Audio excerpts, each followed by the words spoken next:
It's your boy Vince Nathan Salonga, your favorite 2IRB 11 criminology student at PCCR, reporting for lab duty. Today, me and my classmate diving into the mysterious world of the criminology laboratory, where evidence talks, and I try not to break anything.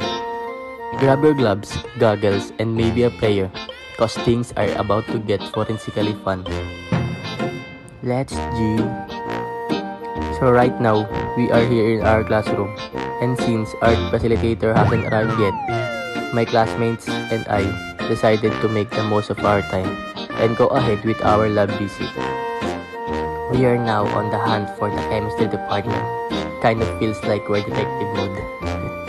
But instead looking for a suspect, we're looking for the lab. So, we finally found the chemistry department, and it's all the way up on the 8th floor. Turns out, there are actually 4 chemistry labs here. Yup, 4. That's a lot of science going on. Why am I excited to try this chemistry lab? Honestly, because this is where science meets crime solving. I'm hyped to see how chemicals, reactions, and forensic techniques can actually help crack cases. It is like CSI, but real life. And with more safety goggles. What skills do I expect to gain? I'm hoping to learn how to properly handle lab equipment, run chemical tests, and understand how substances can be used as evidence, like identifying unknown powders or analyzing trace materials.